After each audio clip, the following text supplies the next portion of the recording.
ఇంకా నాకు నమస్కారం పెద్దలు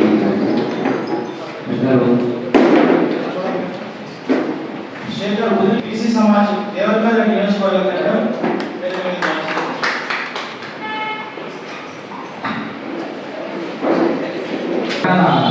అనే అంశం పైన చర్చను బీసీ కులాల తరఫు నుంచి, బీసీ సంఘాల తరఫు నుంచి, ప్రజా సంఘాల తరఫు నుంచి బీసీ సమాజ్ తరఫున నిర్వహించడం జరుగుతుంది.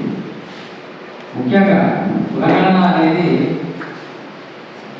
ఒక రాజకీయంగా ఒక ఎత్తుగడన, లేకుంటే చాలా వరకు అడగాలిన కులాలను పైకి తీసుకురావడానికి తీసుకున్న ఒక నిర్ణయం అనేది మనము చర్చించుకోవాల్సిన అవసరం ఉంది. ప్రభుత్వం ఏర్పడిన తర్వాత కమండలం అనే ఒక వాదానికి ఎదురుగా మండలం అనే వాదాన్ని తీసుకురావడానికి ముఖ్యంగా కాంగ్రెస్ ప్రభుత్వం దీనికి తీసుకున్న చర్యలు. కులగణనలో అది బీసీ కులగణన కాదు, మనకు గుర్తుపెట్టుకోవాల్సింది ఏంటంటే అది కులగణన. సామాజిక, రాజకీయ, ఆర్థిక కులగణన. చాలా వరకు అది బీసీ కులగణన అనే ఒక అపోహ ప్రజల్లోకి వెళ్ళింది. అది బీసీ కులగణన అంటే కులగణన.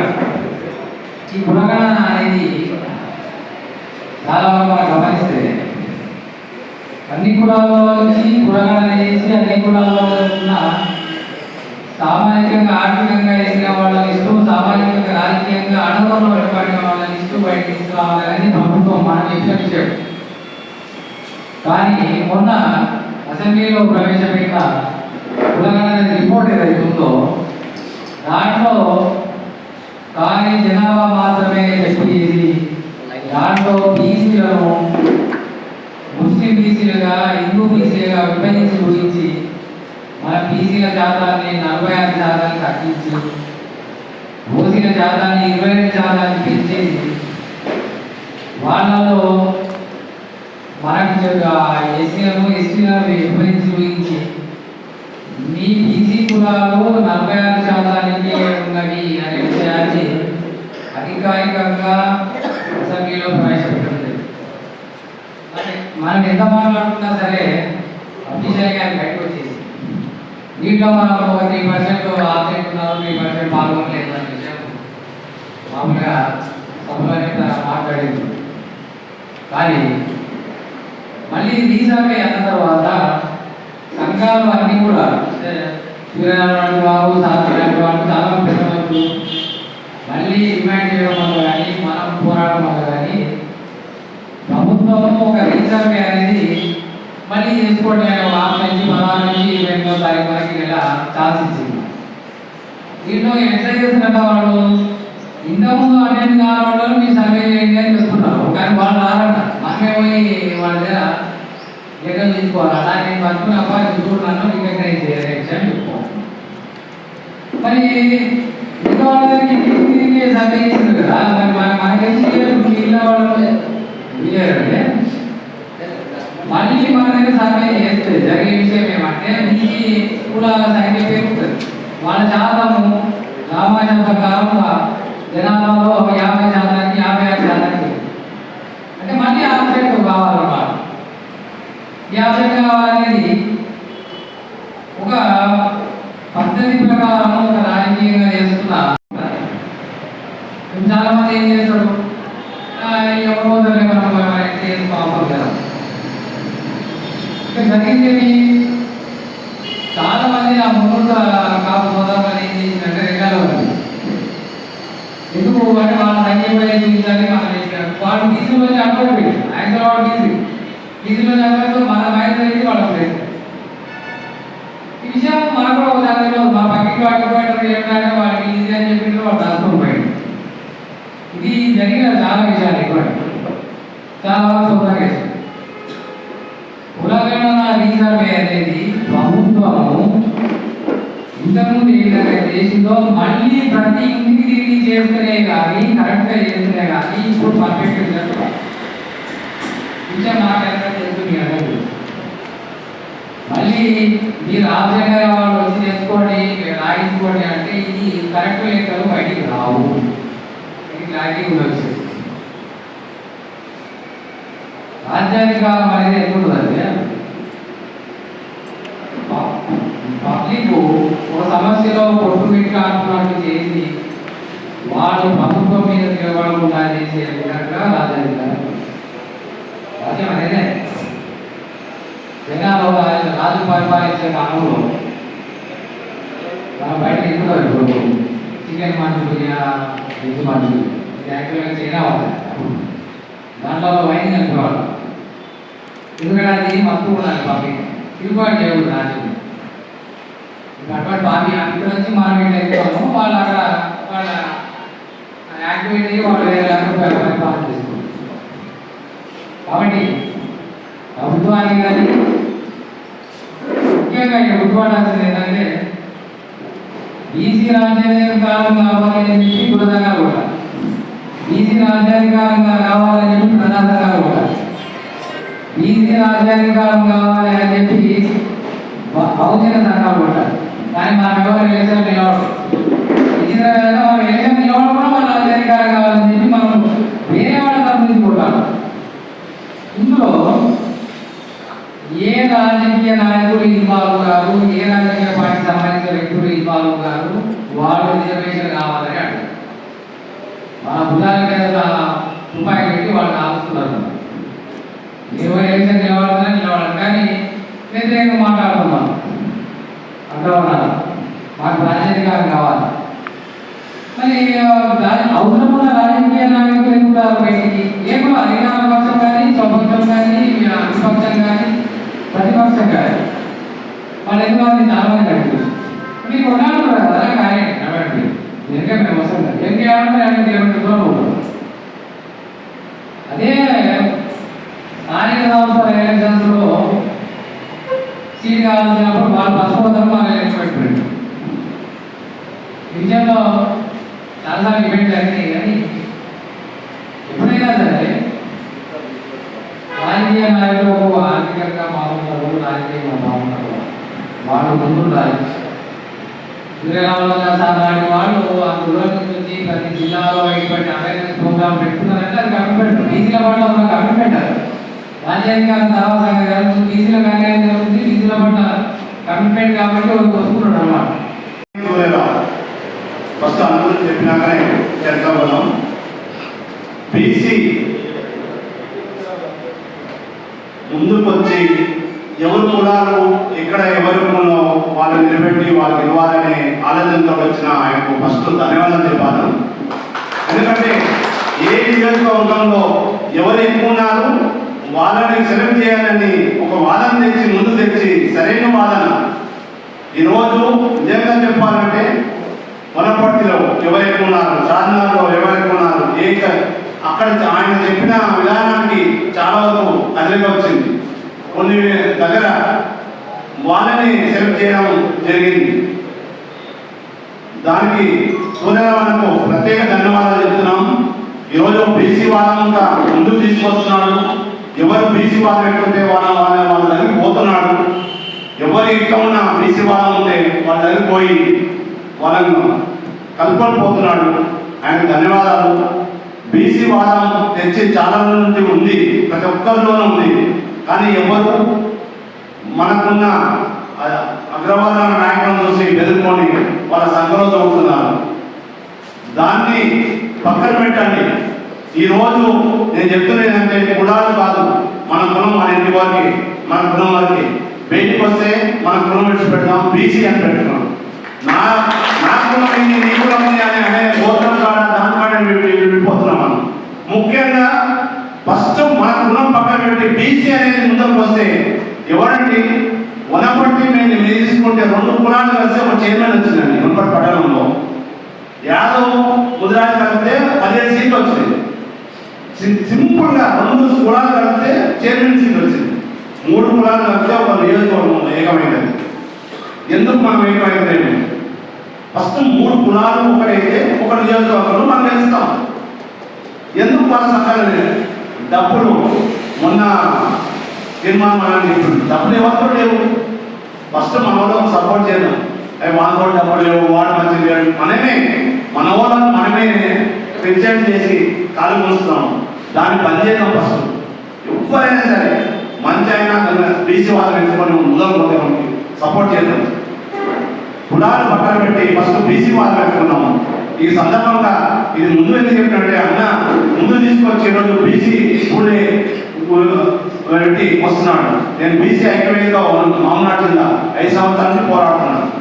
అన్న ఆయన వచ్చినాక ముందుకు వచ్చాను అంటే ఎవరో ఒకరు రావాలి, చేద్దాం. ప్రతి జిల్లాలో, ప్రతి తాలూకాలో, ప్రతి మండలంలో, ప్రతి ఊర్లో మనం బీసీ వాళ్ళని తీసుకోవాలి. 10 మంది సగం కలుద్దాం. ఎప్పుడేం కాదండి, వాడు ఏం పనికిరానోడు బయటకు వచ్చి తెల్ల బట్టలు వేసుకొని వాడు ఇంకా 10 మంది తీసుకొస్తున్నాడు. ఏం పనికిరానోడు మనం అన్ని పనికి వచ్చి 10 మంది కలవాలంటే ఎందుకు వెళ్ళిపోతున్నాం?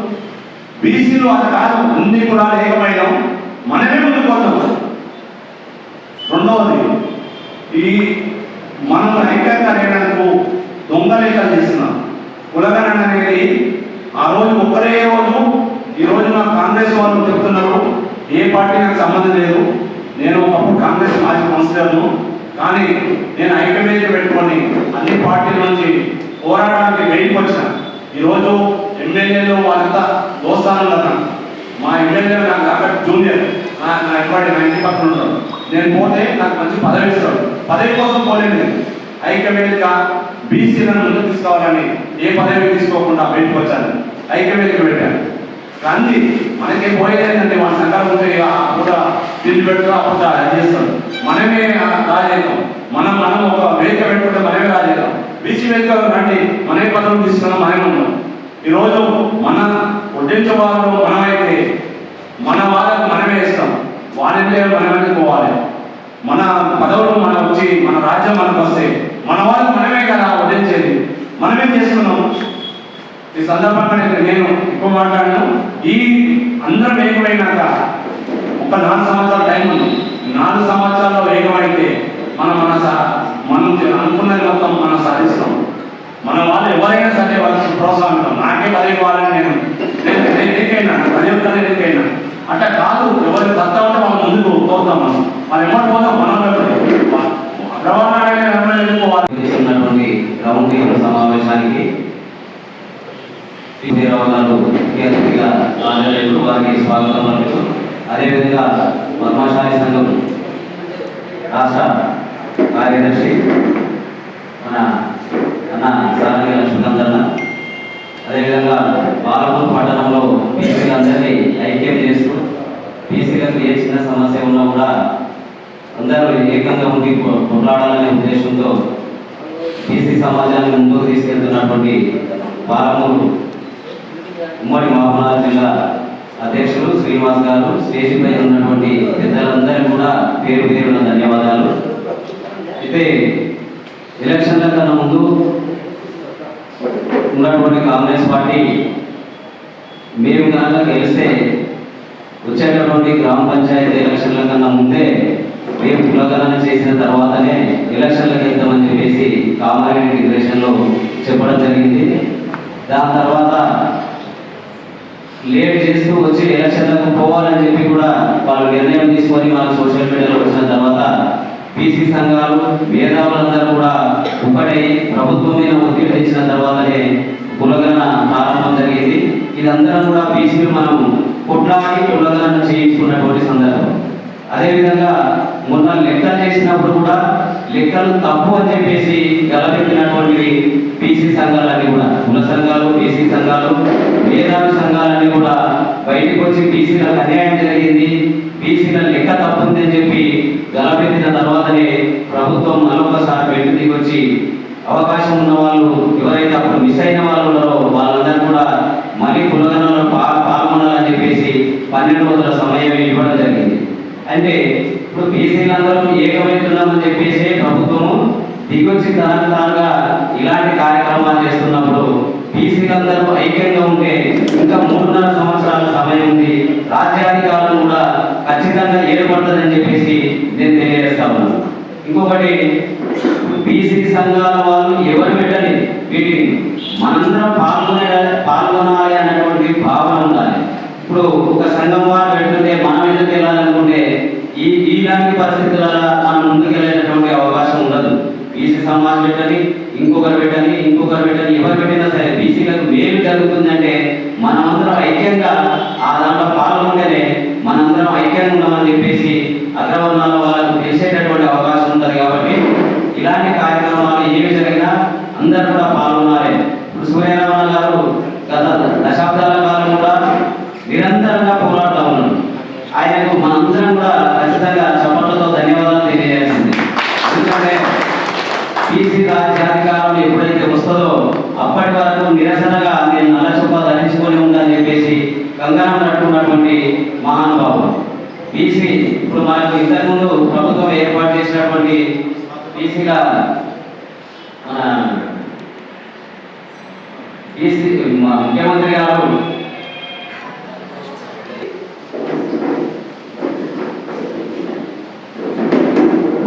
ఎంబీసీ ఏర్పాటు చేసిన దాంట్లో ముఖ్యమైనటువంటి పాత్ర మన సూర్యరావు అన్నగారి ఉంది. అయితే అందరం కూడా ఐక్యంగా ఉండి ఇలాంటి కార్యక్రమాలు అవగాహన సదస్సులు ఏర్పాటు చేసి అందరినీ కూడా చైతన్యపరిచి బీసీలు అందరం ఏకదాటి పైన ఉంటే రాజ్యాధికారం త్వరలోనే వస్తుందని చెప్పేసి కోరుకుంటూ నాకు ఈ అవకాశం ఇచ్చినటువంటి పెద్దలందరికీ ధన్యవాదాలు.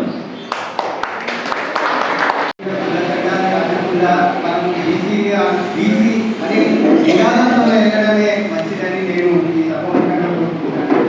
ఎందుకంటే మనము కులాలు అని అనుకుంటే మనల్ని విడదీసే వాళ్ళు మన వెనుకనే ఉంటున్నారు. కాబట్టి మనం కూడా ఇది ఆలోచించుకొని మనం అందరం కలిసికట్టుగా నడిచే విధంగా ఒక ఓన్లీ మనం ఈ కులం ఏం చేయాలంటే ఓన్లీ ఒక బీసీ కులం అనే విధంగా నడవాలని ప్రత్యేకంగా అందరినీ కోరుతున్నాను. ఎందుకంటే అగ్ర కులాలు మనకంటే చాలా తక్కువ. అంటే వాళ్ళు ఉన్నది తక్కువ అయితే ఎక్కువ ఉన్నది మనమేమో ఓట్లు వేస్తున్నాం, వాళ్ళేమో రాజ్యాధికారం వాళ్ళు పరిపాలిస్తున్నారు. కాబట్టి అలా కాకుండా మన రాజ్యం మనమే తెచ్చుకునే విధంగా కూడా మనం తయారు చేసుకోవాలి. ఇంకొకటి ఈ కులాలైనా కూడా జరుగుతున్నాయి. ఎక్కడ జరిగినా కూడా అవకతవకలే జరుగుతున్నాయి తప్ప కానీ నిజాయితీగా ఎక్కడ కూడా జరగలేదు ఇప్పటిదాకా కూడా.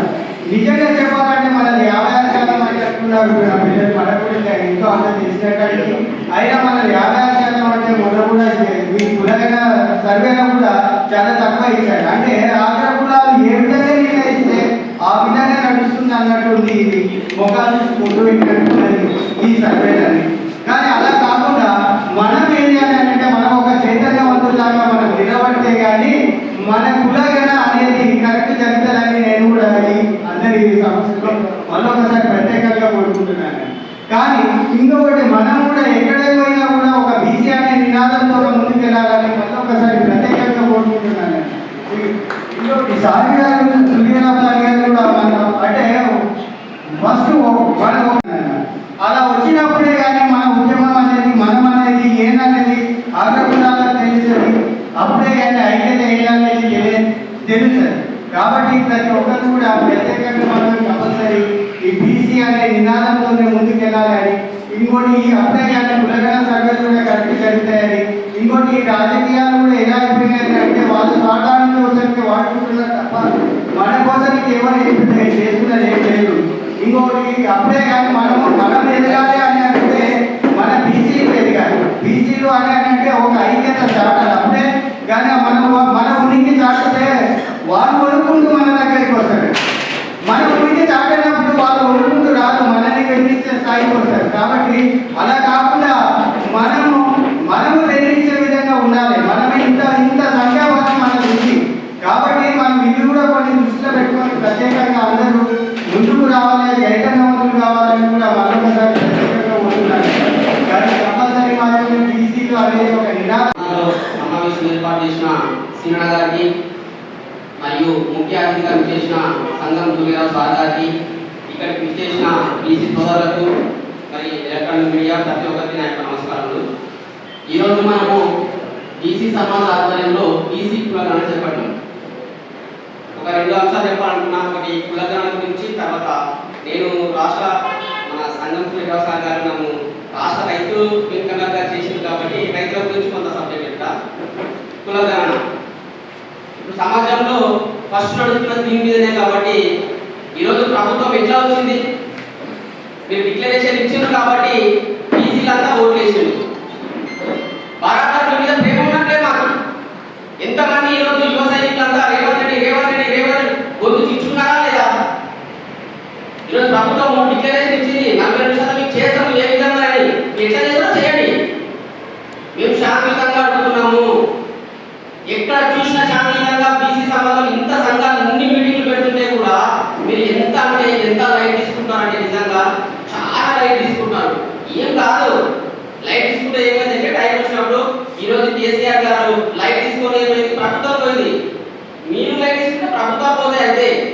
మీకు అవకాశం ఇచ్చినాం, గొప్ప అవకాశం ఇచ్చినాం.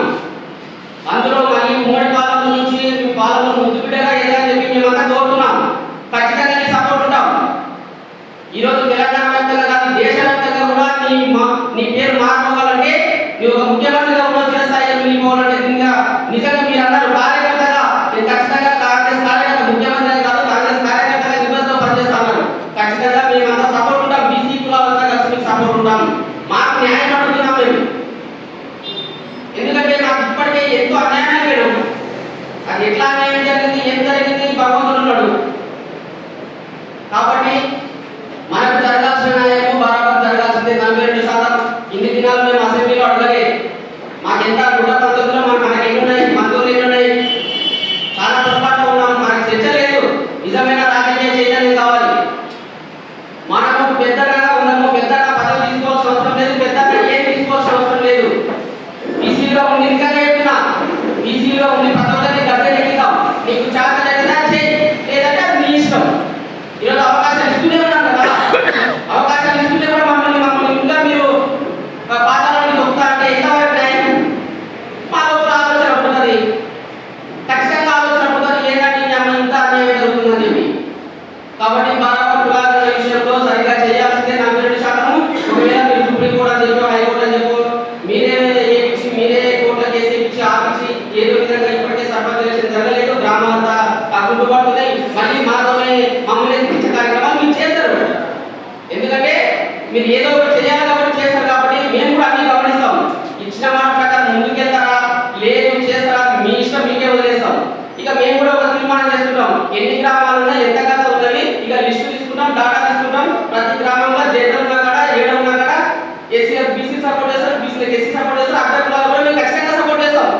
మనకంటే ఎవరైతే ముందు వస్తారో, ఎందుకంటే అందరినీ అనాల్సిన పర్లేదు, కొంత సపోర్ట్ చేసి మనకు కూడా. ఒకప్పుడు జీవన్ రెడ్డి గారు అనుకుంటా ఏంటంటే అన్యాయం మనమే నిలబడాలన్న బీసీలకు ఎంత ఈ మధ్య రీసెంట్గా మాట్లాడాడు ఆయన. మన గురించి కూడా రాబోయే కాలంలో రెడ్డిస్ ఖచ్చితంగా వస్తున్నారు. రెడ్డిస్లో చాలా మంది మంచి వారు ఉన్నారు. కాబట్టి అగ్ర కులాలు రాబోతున్నాయి. నిజంగా చెప్పాలంటే మనం బీసీలో మనం పడుతున్నాం, కానీ మన కోసం మారేశ్వర కుమార్ అనే వ్యక్తి, ఉమ్మడి పాలకుల వ్యక్తి, మీకు బరాబర్ సీట్లు రావాల్సిందని చెప్పి బీఎస్పీలో ఉన్నప్పుడు మన గురించి రాష్ట్రమంతా జరిగిన బీసీల గురించి. అరే మనలో చైతన్యం తక్కువ ఉంది. ఎందుకు తక్కువ అంటే మనకు తెలుస్తలేదు. మనకు రాజకీయ చైతన్యం చాలా తక్కువ ఉంది. ఈరోజు ప్రధానమంత్రి కానీ రాష్ట్ర ముఖ్యమంత్రి కానీ ఇన్నేళ్ళ నుంచి అప్పు చేసుకుంటున్నారమ్మా. ఏదో సందర్భంలో అప్పు ఎక్కువైపోతుంది బ్యాంకులకు. ఎవరైతే మనం రైతు బంధు కానీ ఏదైతే తీసుకుంటున్నామో ఏదో రోజు మన ఇంటికి వచ్చే అవకాశాలు ఉన్నాయి. మీరైతే ఏదైతే ఇస్తామని చెప్తున్నారో ఏదో రోజు ఈరోజు 7 లక్షల కోట్లు ఉంది మన రాష్ట్రంలో, దేశంలో వచ్చి 192 లక్షల కోట్లు ఉంది. అది మించకపోయిన రోజున బ్యాంకులు వాళ్ళు వదిలి పెడితే వాళ్ళు మనల్ని వదిలి పెడతారు. పాండ్రంగా ఆధార్ కార్డు ఇస్తున్నారు, పాండ్రంగా రైతు బంధు బరాబర్ 2 లక్షలు ఇచ్చినామంటారు. నీవు ఖచ్చితంగా బ్యాంకు కట్టాల్సిందే. ఎందుకంటే నేను ఆధార్ కార్డు పాస్బుక్ రైతు ఇచ్చినా కాబట్టి దక్క చేసుకోమని ముగ్గ చేసుకోమంటురా, వాళ్ళ అప్పు మనం కట్టాల్సిందే. కాబట్టి ఈడ ఆర్థికంగా మనం ఇబ్బంది పడుతున్నాం, రాజకీయ పరంగా ఇబ్బంది పడుతున్నాం. ఎన్నో రకాలుగా రాష్ట్రం కానీ వారి టైము ఆర్థికపరమైనటువంటి హెచ్చింపు చేసి ఈ కార్యక్రమాన్ని విజయం చేసినందుకు మనందరం అభినందించాలి. ముఖ్యంగా మరి గవర్నమెంట్ పెద్దలు సంగం సూర్యారావు గారు రాష్ట్ర స్థాయి నాయకుడు, బీసీ సమాజ్కు రాష్ట్ర అధ్యక్షుడు. వారు ఎంతో రాష్ట్రం అంతా కూడా సమయం కేటాయించడానికి ఎదుర్కొని ఈరోజు మామూలు జిల్లాకు ఇచ్చేసినందుకు మనందరి తరఫున స్వాగతం, సుస్వాగతం. సతీష్ యాదవ్ గారు ముఖ్యంగా ఇప్పుడు మాట్లాడినటువంటి మాట చూస్తే మనందరం కూడా ఒకసారి ఆలోచన చేసి మరి నేను మనపూర్తి నియోజకవర్గం ఓటర్నే. ఎప్పుడు చూసిన ఆలోచన చేశాక రెడ్డి నిలదలేదు ఎక్కువ. అప్పుడు ఒక ఆయన అజయ్ కుమార్ వచ్చి లేదు ఈయన రావడం దిక్కు మనకి ఎవరు లేరు అధ్యక్షులు అన్నాడు. నేను అనుకున్నా అజయ్ కుమార్ ఖచ్చితంగా ఎమ్మెల్యే లేడు, మంత్రి అయితే అనుకున్నా. మన ఊ పెట్టుకోవడం బీసీలది ముందుకు పోయి ఎన్నిక వస్తాం. ఇది మానవుడు దయచేసి. ఇప్పుడు మన ఏంటంటే ఈ వేదిక పెద్దలందరి పేరున నేను చెప్పలేకుండా సమయం బాగుంది కాబట్టి ఎదుగున్న పెద్దలందరూ కూడా హృదయపూర్వక నమస్కారాలు తెలియజేస్తూ ఈ యొక్క కాలాన్ని వినియోగించండి. మీరు ఇటువైపున్నటువంటి మన బీసీ బంధువులందరూ కూడా మరి సోదరులు సోదరిమణులు మీ అందరూ కూడా ఈరోజు నా పర్వదినంగా భావిస్తున్నా. నేను నా కులం విడిచిపెట్టి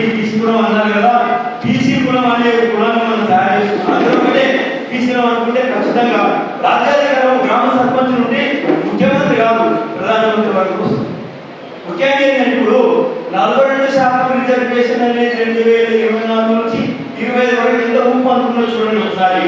అంటే బీసీలో చైతన్యమైనామని చెప్పి అన్ని రాజకీయ పార్టీలు గుర్తించాయి. ఈ గుర్తింపు 1969లో ఒక తెలంగాణ ఉద్యమం వచ్చి నీరు కాకపోయింది. దాంట్లో మనం ఈ ఉద్యమాన్ని నీరు కాకపోతూ మరి త్యాగమూర్తులు వీళ్ళందరూ ఇక్కడ ఉన్నటువంటి వాళ్ళు ముఖ్యంగా సంగీత సూర్యరావు గారు.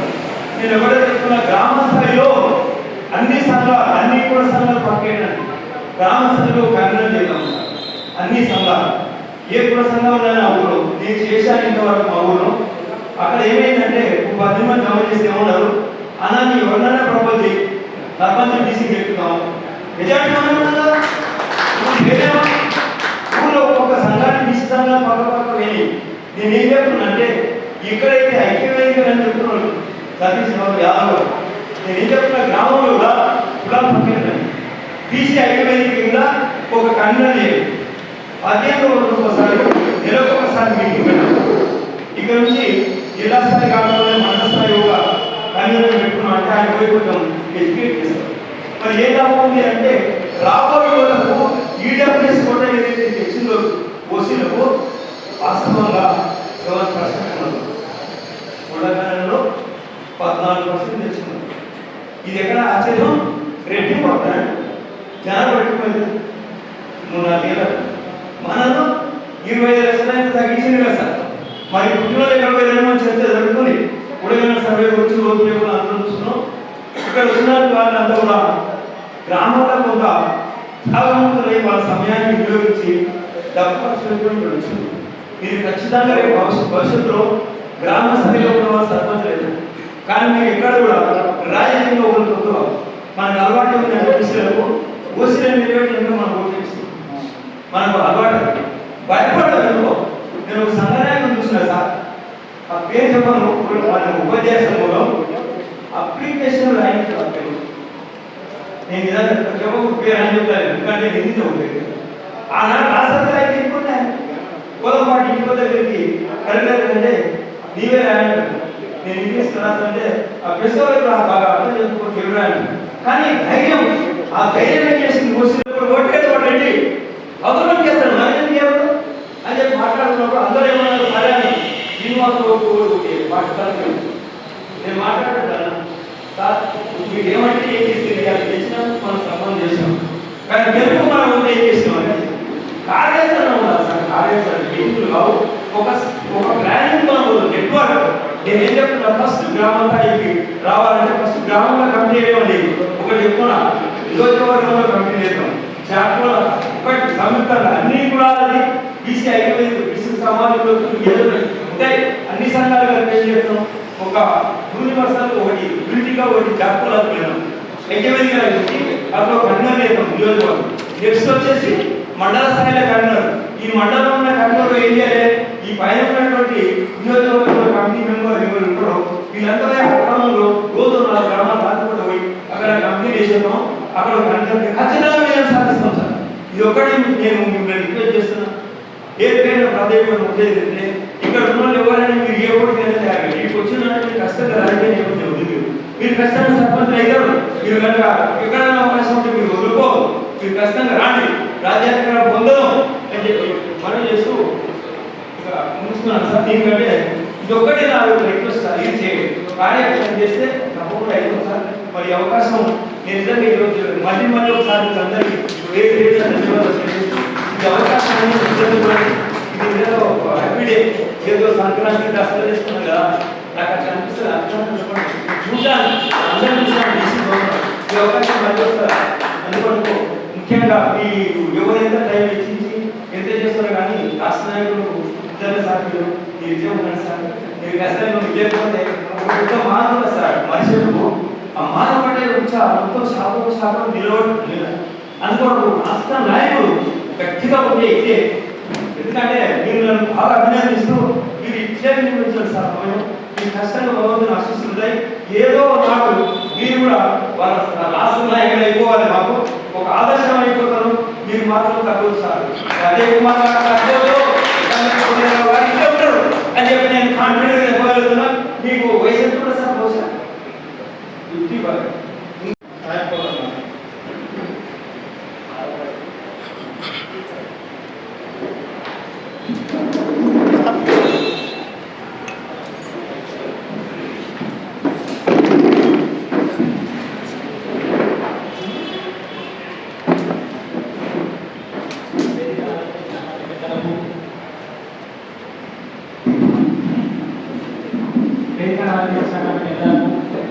మరియు బీసీ కులసంఘ నాయకులకు, విద్యార్థి సంఘ నాయకులకు, యావత్ 33 జిల్లాల్లో ఉన్నటువంటి బీసీ నాయకులందరికీ కూడా ఈ వేదికగా బీసీ ఉద్యమంగా తెలియజేస్తా ఉన్నాం. అయితే ఇక్కడ ప్రధానంగా మనము బీసీ నివేదిక, బీసీ కులాల నివేదిక పైన ఈ సమావేశాన్ని నిర్వహిస్తున్నాము. దీనికి ఈ నివేదికలో మనం జరగ చూసుకున్నట్లయితే ముందుగా 2011 జనాభా లెక్కల 3,50,00,000 మంది అయినటువంటి వారు 2011లో వస్తే 2014లో కనుక చూసుకున్నట్లయితే 3,63,00,000 జనాభా అనేటువంటి ఉన్నది. అదే 2024-25 సంవత్సరానికి కనుక చూసుకున్నట్లయితే మన నివేదిక ప్రకారం బీసీ కులాల జనాభా 3,54,00,000 అంటున్నారు. అయితే ఈ 3,54,00,000 అనేటువంటి 2014 జనాభాకు దగ్గరగా ఉంది కానీ 2024-25 జనాభాకు దగ్గరగా లేదు.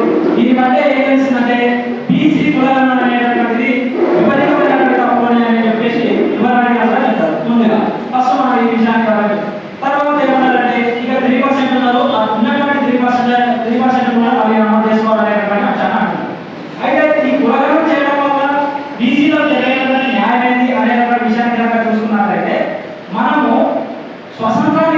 స్వాతంత్రం తర్వాత బీసీల పైన వేసినటువంటి మొట్టమొదటి కమిషన్ ఏంటంటే కాకా కాలేజీ కమిటీ అనేటువంటి కమిటీ వేశారు. ఈ కాకా కాలేజీ కమిటీ ఏం చెప్తారంటే దీన్ని బీసీల యొక్క స్థితిగతులపైన అధ్యయనం చేయడానికి వేసినటువంటి కమిటీ కాకా కాలేజీ కమిటీ. ఈ కమిటీ 1953లో వేసారు. దాని నివేదిక ఏం చేస్తుందంటే నెహ్రూ ప్రభుత్వానికి మీరేమైనా బీసీ సమాజానికి కనుక మంచి చేయదలుచుకుంటే, మీరేమైనా బీసీ సమాజానికి మంచి చేయదలుచుకుంటే ముందు జనగణనలో బీసీ కులగణన చేయండి, వాళ్ళు ఎంత ఉన్నారో తెలిస్తే వాళ్ళకి ఎంత ఇయ్యాలో తెలుసని అని చెప్పేసి అంటారు. వీళ్ళు అగ్రవర్ణం అవుతారు కాబట్టి ఎట్లా దాన్ని తీసి పక్కన పెట్టాయి, ఆ సెకండరీ దాన్ని తీసి పక్కన పెట్టాయి. అయిపోయింది. తర్వాత 1970లో మండల కమిషన్ వస్తుంది. ఈ మండల కమిషన్ వచ్చినప్పుడు బీజేపీ గవర్నమెంట్ వేస్తుంది, మండల కమిషన్ రిపోర్ట్ ఇస్తుంది, దాంట్లో సిఫారసు వేస్తుంది. దాంట్లో 27% రిజర్వేషన్ అనేటువంటి కూడా ఉంది. నెక్స్ట్ వచ్చినటువంటి ఇంప్లిమెంట్ చేద్దాం అనేసరికి కాంగ్రెస్ గవర్నమెంట్ వస్తుంది, దాన్ని కూడా తీసి పక్కన పెడుతుంది. అది అయిపోతుంది. 1993లో ఎంతో కొట్లాటలో పీడి నక్సలైట్ల వర్గాలలో ఒక 27% రిజర్వేషన్ అనేటువంటి వస్తుంది. అది కేవలం ఉద్యోగాలు వస్తుంది. అసలు మన ముందు చదివే లేదు, ఉద్యోగాలు ఎక్కడి నుంచి వస్తాయి? దాన్ని కొట్లాడగా 2007లో వస్తుంది. దానికి ఎన్నో రకాలైనటువంటి కోర్టులు, కేసులు మనం పెంచుతామంటే ఎన్నో రకాలైనటువంటి కోర్టులు అసలు. ఎందుకంటే ఏంటంటే ఈరోజు మనం చూసుకున్నట్లయితే కనుక ఒకవేళ స్థానిక సంస్థల్లో కామారెడ్డి బీసీ డిక్లరేషన్ ప్రకారం బీసీలకు స్థానిక సంస్థల్లో 42% రిజర్వేషన్ ఇవ్వాలి. రిజర్వేషన్ ఇవ్వాలంటే వాళ్ళు ఏమంటారు? కులగణనలో ఇట్లా ఉంది, మళ్ళీ కులగణనలో ఇలా మీరు తప్పులు ఉన్నాయని చెప్పేసి అని అంటారు. రాజ్యాంగంలో మనకి ఏముందంటే 73-74 రాజ్యాంగ సవరణ ప్రకారం ఆర్టికల్ 72D సబ్క్లాస్ 6లో రాష్ట్ర ప్రభుత్వానికి మనకు చట్టం చేసుకునే స్థానిక సంస్థల్లో 42% రిజర్వేషన్ వచ్చే విధంగా చట్టం చేసుకునేటువంటి అవకాశం వెసులుబాటు ఉంది. మనకి డైరెక్ట్ గా అదే తమిళనాడులో కనుక చూసుకున్నట్లయితే 69% రిజర్వేషన్ ఉన్నారు. వాళ్ళు 9th షెడ్యూల్లో దాన్ని చేస్తున్నారు. ఇప్పుడు కాంగ్రెస్ పార్టీ ఏమంటారంటే మా పార్టీ తరఫు నుంచి 42% స్థానిక సంస్థల సర్పంచం నెరవేర్తామంటారు. అయితే మేము అడుకోవాలి సార్, మేము మాకు సర్పంచం కావాలని మేము అడుకోవాలా, మాకు చట్టబద్ధత కావాలా? ఇప్పుడు మనకు వెసులుబాటు ఉంది, మనకు దానికి చట్టబద్ధత చేపిస్తే ఇప్పుడు నువ్వు అంటే ఇస్తావు, బీజేపీ గవర్నమెంట్ ఇస్తుందా, టీఆర్ఎస్ గవర్నమెంట్ ఇస్తుందా, ఇంకో గవర్నమెంట్ ఇస్తుంది. కాబట్టి మాకు చట్టబద్ధత అనేటటువంటి కావాలి. ఇంకో విషయం ఏంటంటే దీనిలో మీరు అందరూ గమనించాల్సిన విషయం, కర్ణాటకలో ఉన్న గతంలో స్థానిక సంస్థల రిజర్వేషన్ పెంచగా ఉంటే అక్కడ ఉన్నటువంటి కోర్టులు ఏముంటాయంటే నువ్వు ఏ ప్రాతిపాదికన రిజర్వేషన్ పెంచుతామని అంటుంది, ఏ ప్రాతిపాదికన రిజర్వేషన్ పెంచుతామని అంటుంది సార్. అయితే ఏ ప్రాతిపాదికన పెంచుతామని చెప్పేసి పెంచినటువంటి రిజర్వేషన్ కొట్టేస్తున్నారు. అయితే అదే ఈడబ్ల్యూఎస్ అనేటటువంటి దాన్ని 2019 ఫిబ్రవరిలో ఒకటే రోజు లోక్సభలో బిల్లు ప్రవేశపెట్టారు, పాస్ అయింది. రెండవ రోజు రాజ్యసభలో బిల్లు ప్రవేశపెట్టారు, మళ్ళీ పాస్ అయింది. మూడవ రోజు రాష్ట్రపతి ఆమోదం దేశమంతటా ఈడబ్ల్యూఎస్ రిజర్వేషన్ అమలు. అయితే ఈ ఈడబ్ల్యూఎస్ రిజర్వేషన్ అమలు వల్ల బీసీ సమాజానికి జరుగుతున్నటువంటి నష్టాన్ని మన గతంలో జరిగినటువంటి ఎస్ఐ కానిస్టేబుల్ కానీ, బిఎస్సీ కానీ ఈ గ్రూప్స్ పరీక్షలు అన్నింటిలో కూడా చూడవచ్చు. ఇప్పుడు సపోజ్ ఒక 2000 ర్యాంక్ వచ్చినకి ఈడబ్ల్యూఎస్ కోటాలో వస్తుంది, మనకు 600 ర్యాంక్ వచ్చినకి కూడా బీసీపీడబ్ల్యూ ఇప్పుడు ఉద్యోగం వచ్చేటటువంటి పరిస్థితి లేదు. కాబట్టి మనము ఎంత ఏ విధంగా చదవాల్సిందంటే ఈరోజు మనకు చదువుకోవడానికి మనం విద్యా ఉద్యోగ ఆర్థిక రంగాల్లో ప్రతి రంగంలో కూడా వెనుకబడిపోయి ఉన్నాం. ఎందుకంటే మన దగ్గర ఆర్థిక పరిస్థితి లేనటువంటిది. అదే ఒక అగ్రకులమైన ఈరోజు హైదరాబాద్కి పంపించి షైన్ ఇండియాలో తర్వాత ఆర్సిఐటీలో 1 లక్ష రూపాయలు ఫీజు పెట్టి చదివించే స్థానంలో ఉన్నది. ఎందుకంటే గతం నుంచి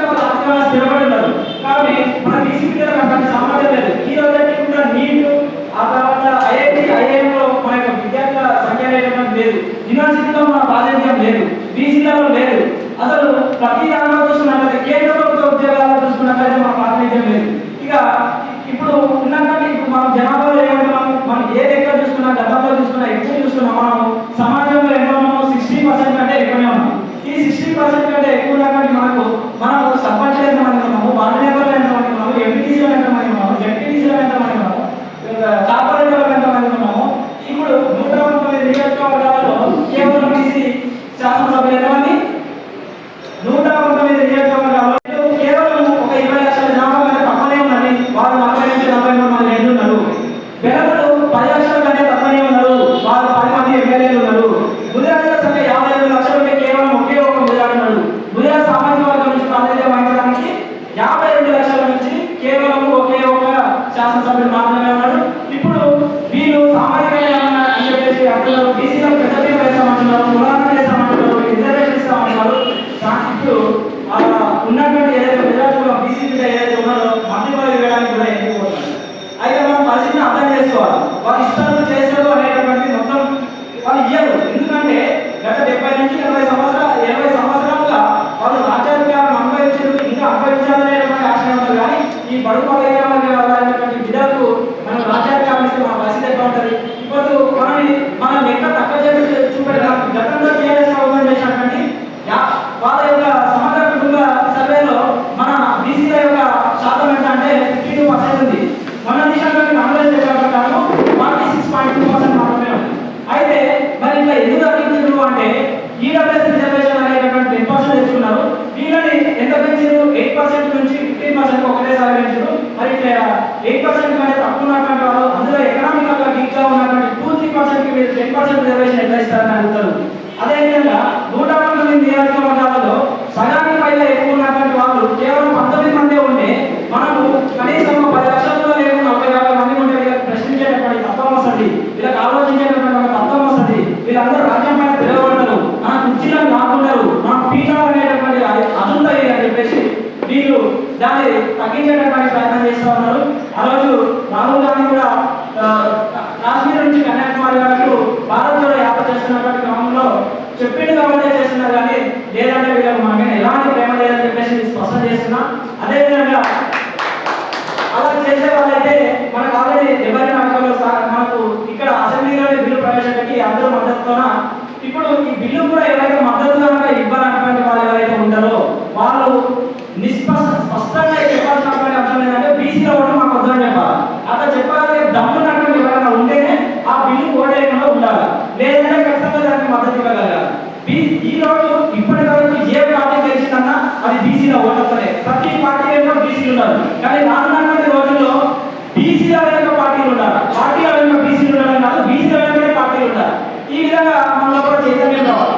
ప్రస్తుతం తెలంగాణ రాష్ట్రంలో బీసీ ఉద్యమం అనేటటువంటిది ఎంత ఉచితంగా ఉందంటే నేను బీసీ నాయకులకు యావత్ 33 జిల్లాల్లో ఉన్నటువంటి బీసీ నాయకులకు తెలియజేసే విషయం ఏంటంటే మీరందరూ సిద్ధంగా ఉండండి.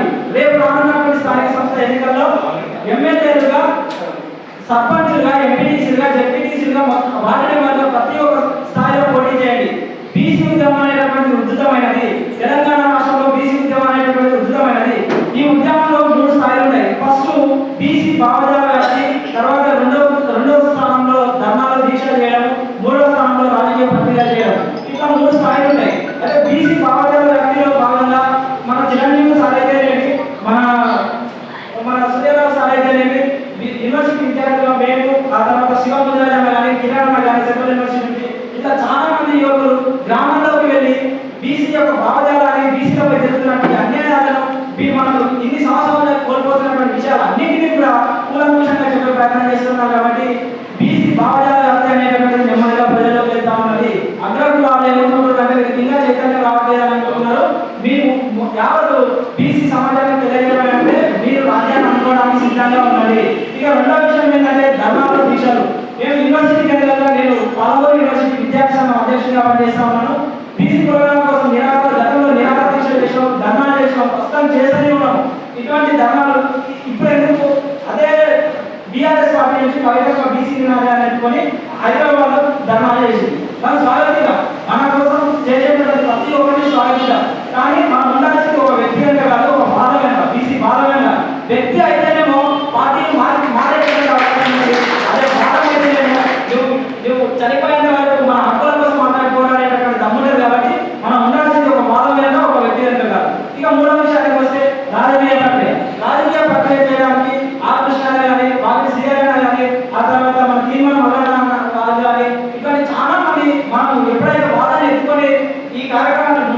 కోరుకుంటున్నామో వాళ్ళందరూ కూడా రాజకీయ ప్రక్రియ చేయాలని సిద్ధాంతాలు ఎప్పుడైతే రాజకీయ ప్రక్రియ చేస్తామో ఇక్కడ ఉన్నటువంటి అందరూ కూడా సేమ్ మీరు ఒక ఎమ్మెల్యేలుగా ఒక ఎంపీటీసీగా ఒక ఎంపీటీసీగా నిలబడి ఇక్కడ కూర్చొని మద్దతు సమావేశం ఇక్కడ మాట్లాడుకోవాలని చెప్పేసుకోవచ్చు. యావత్ బీసీ సమాజానికి రానున్న బీసీలోనే ఇదే చిత్తూరు రోజు ముఖ్యమంత్రి అని చెప్పేసి కూడా స్పష్టం చేస్తూ రానున్నటువంటి బీసీ రాజ్యాంగాన్ని తెలియజేసి అవకాశం కల్పించిన పెద్దలకు ప్రత్యేకమైన కృతజ్ఞతలు తెలియజేస్తూ ముగిస్తా ఉన్నాను. జై హింద్, జై బీసీ. పట్టణంలో బీసీ సమాజ్ ఆధ్వర్యంలో బీసీ కులగణనపై చర్చించేందుకు ఏర్పాటు చేసినటువంటి సమావేశానికి ముఖ్య అతిథిగా వచ్చినటువంటి పెద్దల అన్న బీసీల కొరకు ఎన్నో సంవత్సరాల నుండి త్యాగం చేసినటువంటి మాట్లాడు సూర్యారావు గారికి, అదేవిధంగా జిల్లాల నుంచి వివిధ ప్రాంతాల నుంచి వచ్చినటువంటి నా బీసీ బంధువులందరికీ ఆ ఉద్యోగ నమస్కారాలు తెలియజేస్తాను. చాలా మంది పెద్దలు ఎన్నో విషయాలు చెప్పారు. మరి ఈరోజు ఈ దేశానికి స్వాతంత్రం వచ్చింది తెలంగాణలో, తెలంగాణ వాదంతో మరి తెలంగాణలో రాష్ట్రం ఏర్పడింది. మరి ఏది ఏమైనా కూడా అధికార మార్పిడి జరిగితే తప్ప ఈ దేశంలో ఉన్నటువంటి అణగారిన కులాలకు న్యాయం జరగలేదని నా ఒక వాదన. ఎందుకంటే ఇవాళ తెలంగాణ ఎందుకు సాధించుకున్నాం, అన్ని వర్గాలకు న్యాయం జరుగుతుంది, అన్ని వర్గాలకు అన్ని రకాల వాటా దక్కుతుందనే ఉద్దేశంతో మన అందరం కూడా సకలంగా కూడా తెలంగాణ ఉద్యమంలో పాల్గొని మరి త్యాగాలు చేసి ఆత్మార్పణ చేసుకున్నటువంటి మనము అక్కడ చేసుకున్నది మనం బీసీలు ఎక్కువైతే అడుగు పడగిన వాళ్ళ మధ్య అధికారం అంటూ అక్కడ వాళ్ళకి తోడిపోయింది. మరి మనం అది గమనించాలి. ఇవాళ ఎంత చెప్పినట్టు కులగణ ఒక మోసపూరితం. ఇవాళ కేసీఆర్ గారు చేసినటువంటి కులగణకు 51% ఉన్నటువంటి బీసీలను 46% చేయడం మరి ఎంత మోసపూరితం. ఇవాళ ఏ పార్టీలోని మనము లెక్కలు తెలిస్తే మన లెక్కలు తెలిస్తే వాళ్ళ లెక్కలు పెడతారని ఉద్దేశంతో మన లెక్కలు సరిగా చేస్తలేరు, చేయరు కూడా. ఇవాళ వీళ్ళు కళాశాల మాట చెప్పి మరి ఆనాడు కామారెడ్డి డిక్లరేషన్ మరి బీసీలకు 42% స్థానిక సంస్థలను చెప్పారు. మరి చెప్పిన తర్వాత ఎలక్షన్ పోయి కదా, ఎలక్షన్ పోయిన తర్వాత కాంగ్రెస్ గవర్నమెంట్ కూడా మరి ఎలక్షన్ లో బీసీలకు ఎంతమంది మరి వచ్చినటువంటి ప్రభుత్వంలో క్యాబినెట్ ఎంతమంది మంత్రులకు స్థానం కల్పించారు. మరి వల్ల చూస్తే మనకు ఏ పార్టీ కూడా మనమంతా ఐక్యం కాకపోతే మనకి ఏ పార్టీలు కూడా న్యాయం చేయలేమని నాయక వాదన. మరి ఈ మధ్యనే బీసీ వాదం వచ్చింది. ఈ బీసీ వాదాన్ని ఇప్పుడు మనం మేల్కొనకపోతే భవిష్యత్తులో మళ్ళీ ఎప్పుడు కూడా మనం ఒక్కొక్కరు అన్నదమ్ములు మన భావి తరాలు బాగుపడాలంటే మనం అన్ని వదలాలి. కులాలు కుల సంఘాలు కూడా కాసేపు పక్కన పెట్టండి. మన కులం అంతా బీసీ కులం, మన వాదం అంతా బీసీ వాదంగా పోరాడి మరి ఈ కులగణన వల్ల కూడా మన పెద్దలు మరి పోరాటం చేయడం వల్ల ప్రభుత్వం ఎన్ని తగ్గి మళ్ళా కులం సర్వే చేస్తా ఉంది. మన కులాలు కూడా జాగ్రత్త. మన వాళ్ళు ఎవరైనా సర్వే చేసుకోకపోతే మన గణన సర్వే చేయించే బాధ్యత మన కులాల సంఘాల నాయకులపైన ఉంది.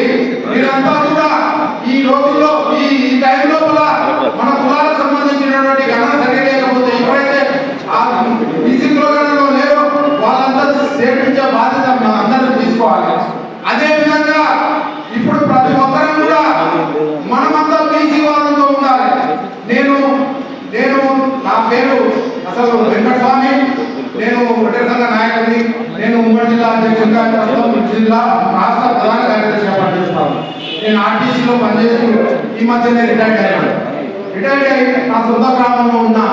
అక్కడ బీసీలో ఐక్యత లేకపోవడం చూసి ఈ వాదం తర్వాత నా వంతుగా నా ఒక మండలం చేయాలని ఒక 10 మంది చేసుకొని గ్రామాన్ని తిరిగి మన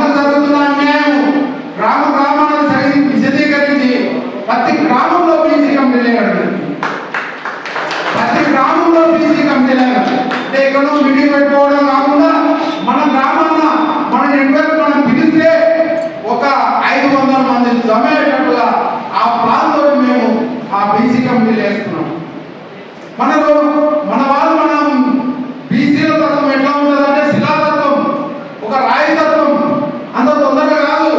మనం చేస్తానే మన పార్టీలకు గులాంగిరి చేస్తా ఉన్నారు. అక్కడ నేను చూస్తామా చాలా బాధ అనిపిస్తుంది. బీసీ వాళ్ళని తీసుకుంటే నాకు వాళ్ళు అగ్రకులాల ఓట్లు రావేమో అని బాధపడతా ఉన్నారు. అగ్రకులాలు పిల్లలంత మంది లేరు. మనమంతా ఐక్యమంతా ఉంటే ఎవరు ఓటు అవసరం లేదని సభాముఖంగా తెలియజేస్తా ఉన్నారు. మనము రాబోయే స్థానిక ఎలక్షన్లో మనమందరం కూడా ఐక్యమత్యంతో మనం పోటీ పడకుండా మన వ్యక్తుల్లో కూడా మనం మంచి వ్యక్తిని చూసి ప్రతి ఊర్లో ఈ సర్పంచ్ కానీ వార్డు మెంబర్ కానీ ఎంపీటీసీ కానీ జెడ్పీటీసీ కానీ అందరం కూడా వచ్చి రేపు రాబోయే 2025లో అసెంబ్లీ ఎలక్షన్లో మన స్థానాలు మనం జనాభా ప్రకటన పెంచుకున్నాడే మనకు న్యాయం జరగదు తప్ప ఈ రాజకీయ పార్టీలు నమ్ముకుంటే ఇప్పటికి కూడా మోసమే. ఇప్పటికి కూడా నమ్ముతామా? ఇప్పుడు నీ సర్వే చేసినా వీళ్ళు చేసి ఆ కేంద్రం మీద చెప్తారు. ఆ కేంద్రం వాళ్ళు ఉందని చెప్తారు. వాళ్ళేం చెప్తారు మనకు తెలుసు. బీజేపీ మేము ముస్లింలను తీసిలేస్తే మేము అది రాజ్యాంగ విరుద్ధమని మేము ఆ పక్కకు పెడతాం. అది తెలిసిన విషయమే అందరికీ. ఇది అయ్యేదే కాదా? మనమంటే సంఘటితమై రేపు రాజ్యాంగ దిశగా మన జనాభా దగ్గర మనం పోతేనే తప్ప మనకు హక్కులు రావని తెలియజేస్తూ ఈ అవకాశం ఇచ్చినందుకు కూడా ధన్యవాదాలు.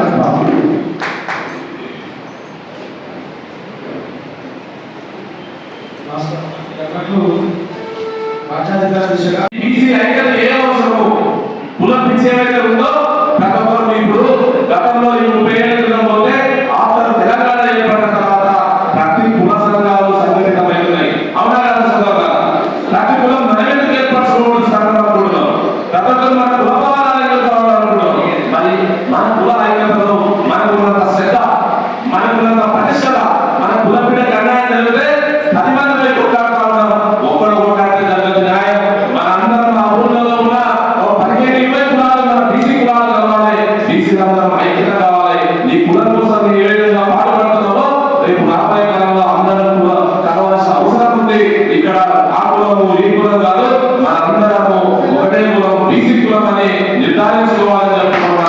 రాబోయే కాలంలో 2025 ఎలక్షన్ కి ఉంటే బీసీల వెంటనే అగ్రవర్ణ కులాలు ఉండాలని సందర్భంగా విజ్ఞప్తి చేస్తున్నాను. బీసీలు అంటే ఈ రోజు 2014 కంటే ముందర ప్రతి ఒక్క బీసీ ప్రతి బిడ్డ ఎస్సీ ఎస్టీ బీసీలు మొత్తం ధూమ్ధాం పాటలు పాడుతూ రోడ్డు మీద పల్లె సభ్యం చేస్తూ విద్యార్థులు సైతం మాకు తెలంగాణ కావాలని ఆ రోజు గుర్తుపెట్టిన రోజు. ఏకంగా 14 ఏళ్ళు పోరాడితే తెలంగాణ వచ్చింది. ఒక అగ్రవర్ణం కాదు, కేవలం మలైకల్లో ఎస్సీ ఎస్టీ బీసీ పిల్లలు బహుజన పిల్లలు మాత్రమే. కానీ అలాంటి పిల్లలు జెండాలు పోసి పార్టీ కండువాలు పోసుకొని పోస్టర్లు అర్పించి వాళ్ళ పోస్టర్లు వాళ్ళు విత్తనాలు అర్పించి పోస్టర్ బ్యానర్ కానీ స్టిక్కర్స్ ఓటర్ లిస్ట్ కానీ ఇంటికి పంచడంలో బీసీలు మాత్రమే, బీసీలు ఎస్సీలు మాత్రమే ఉన్నారు. సో ఇలాంటి పిల్లలకి మనకు తెలంగాణ వచ్చిన తర్వాత వాడుకోవడమే తప్ప అధికారానికి దూరం ఉన్నాం. కేవలం బీసీలు అంటే ఓన్లీ నామినేటెడ్ పోస్టులకు మాత్రమే అర్హులు.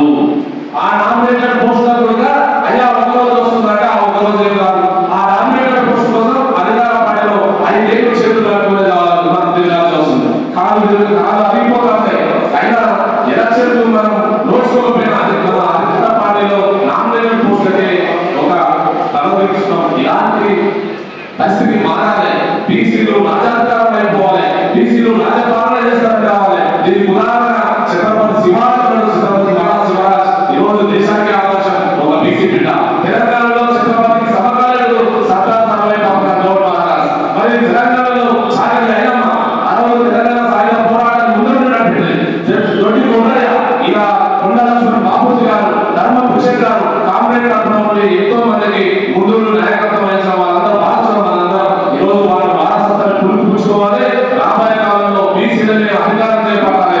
ఈరోజు అన్నగారు ఆధ్వర్యంలో నడిచిన గుణగణన ఏదైతే ఉందో ప్రెస్ మీట్లు పెట్టి తీర్మానం అన్నగారు పెద్ద మహాసభ జరుగుతుంటే వరంగల్ ఆ రోజు నేను పోయిన అదే రోజు బీసీ డిక్లరేషన్ చేసి ఎంత దారుణం అంటే కేసీఆర్ 3,65,00,000 బీసీలను ప్రకటించి ఏదైతే మోసం చేసి మనకు కేవలం 33% రిజర్వేషన్ ని 23% పడేసి జెడ్పీటీసీ లేవు, ఎంపీటీసీ లేవు, దారుణమైన మోసాన్ని కేసీఆర్ చేసి కానీ తిరిగి ఆ మోసం మనకు మళ్ళీ మనకి రేవంత్ రెడ్డి రూపంలో అదృష్టం జరుగుతున్న సందర్భంలోనే అక్కడ తీర్మానం వలన మీటింగ్ జరుగుతుంది. వెంటనే 3,55,00,000 మీ జనాభా అని చెప్పింది. అయ్యా 10 ఏళ్ల క్రితం 3,65,00,000 ఉన్న కేసీఆర్ సమాచార కుటుంబ సభ్యుల్లో 13 లక్షల తగ్గిపోయింది. ఏకంగా మీరు పెట్టింది వెబ్సైట్ లో, ఎన్నికల వెబ్సైట్ లో 3,35,00,000 ఓటర్లు ఉన్నారు తెలంగాణలో పెట్టింది. మరి 3,35,00,000 తెలంగాణలో ఉంటే మరి 0 to 5 years శిశువులు చిన్న పిల్లలు 10 లక్షల మంది ఉన్నారు. వాళ్ళు ఎన్నో కాలే. 1 నుంచి 5 సంవత్సరాల వరకు 10 లక్షల మంది ఉన్నారు. వాళ్ళు ఎన్నో కాలే. మరి 1వ తరగతి నుంచి 10వ తరగతి ఉన్న పిల్లలు రాష్ట్రంలో 68 లక్షల మంది విద్యార్థులు ప్రైవేటు ప్రభుత్వ బడులలో చదువుతున్నారు. దాదాపు వెలిసి పనిచేస్తే 80 లక్షలు. నువ్వు వేసిన లెక్కలు 80+3,50,00,000 వెళ్తే 4,30,00,000 ఎక్కువైంది. అంటే తప్పుల కనుక అంటే మీరు 90% కంప్లీట్ అయినది 3% ఓన్లీ 3% ఉన్నారు. సో ఇది ఎంతగా మీరు దాన్ని తేలుకొని 10 లక్షలు పెట్టుకున్నారన్నారు. సమాధానం రూపాయలు అన్నగారు చెప్పినట్టు మీరు ఏదైతే ఉందో మీకు పారదర్శకంగా చేస్తే బీసీలకు న్యాయం జరిగిన వాళ్ళందరూ మిమ్మల్ని రాబోయే కాలంలో నేనే ఆధారాలు ఇస్తారు. మా బీసీ బిడ్డలే ఇప్పటికీ మా బీసీ సోదరులనే మీరు అందరూ ఎమ్మెల్యేలు మంత్రులు అయినారు.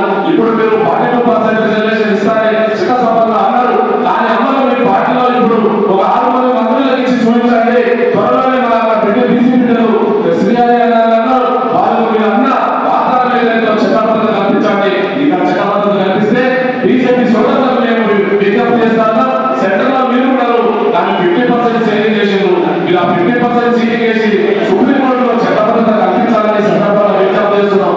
బీసీ రథ చక్రాలు కదలాల్సిన సమయం ఆసన్నమైంది.